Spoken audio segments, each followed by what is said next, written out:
Hello, friends. This is Dave Hurwitz, executive editor at ClassicsToday.com, here with a lovely new recording from the Takács Quartet featuring Schubert. I've been listening to so much Schubert lately.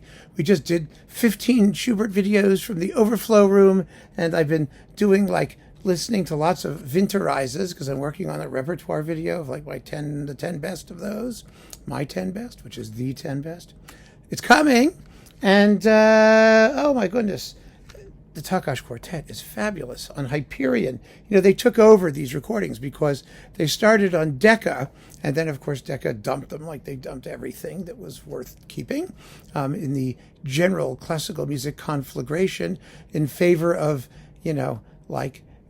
babes and telegenic people who they could get other people to pay for their productions and do little recitals and sniglet things or horrible recordings of Stravinsky ballets and Sibelius symphonies by you-know-who.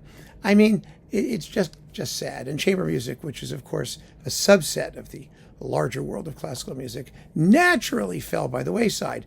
And it's a pity because the Takács Quartet is, one of the handful of greatest quartets currently active before the public, making recordings and whatnot. So we have on Hyperion, thank God, Hyperion picked them up. Although how long Hyperion will continue to have them, that's another question, isn't it? But fortunately, they have completed their survey of the last 3 Schubert quartets plus the quintet. And they're all very, very fine recordings, and so is this. It contains the quartet number 15 in G major. This is such an amazing piece. Such a modern sounding piece in so many ways. It's so texturally interesting.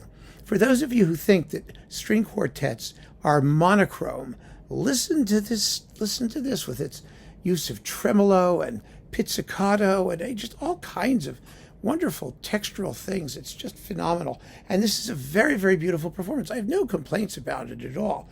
The opening Allegro molto moderato is molto moderato without ever seeming sluggish. And those creepy, spooky tremolos for the first subject, oh boy, do they work. They sound wonderful. The slow movement, Andante un poco moto, is flowing and lyrical and lovely. The scherzo is just a humdinger.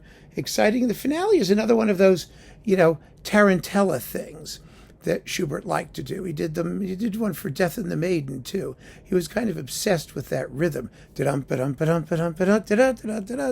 not the tune, of course. That's just a sort of generic tarantella / saltarello type thing. And it's a very, very fine performance. So there is no complaint there, and very nicely recorded, too. The only issue I have, there's always this issue with string quartets, is the wheezing and breathing, especially in slow movements, the slow music where you always, and they're playing. That's always irritating, especially if you listen on headphones. And I don't think there's anything you can do about it. It just comes with the territory. It's like guitarists and cellists squeaking on their fingerboards. You just have to learn to put up with it. Now, you also get, this is like a 78-minute CD or more, the string quartet number 8 in B-flat major, D112, which is 27 fun minutes. Now, this is not as great, obviously, as the 15th quartet, but it's nice to have because you could hear it in embryonic form a lot of the things that make the 15th so great. There's the use of tremolo, there's the pizzicato. It's much more infrequent than it is in the later work.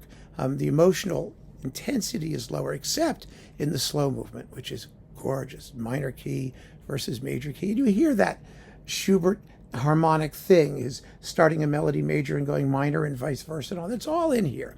The minuet, which is a quick minuet, is very, very Haydn-esque. It's a typical Haydn-esque quick minuet. It doesn't have as much personality as the other movements. And the finale is really a little bit curious. The finale is marked presto, but it really contains, it's only 4 minutes long.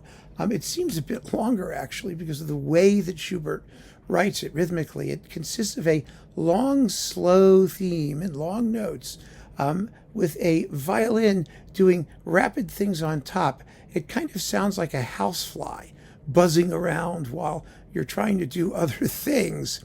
And the key to playing it well, which these folks do for sure, is to make sure that that housefly first violin does not become too annoying, because it keeps it up for 4 whole minutes. While underneath you have sort of this hymn-like thing going on. It's a very interesting movement, actually, kind of experimental. One of Schubert's finer inspirations? Well, no, but it's certainly worth hearing. And so the whole disc is worth hearing, and it's great fun. I enjoyed it very much. And if you've been following this series, of course, this is a no-brainer. You're going to want it. And if you don't know the late Schubert quartets, oh boy, are you missing something. Do not hesitate, because it's chamber music. You are going to want to hear this, and you will love it. So keep on listening, friends. Thanks so much for joining me. Take care.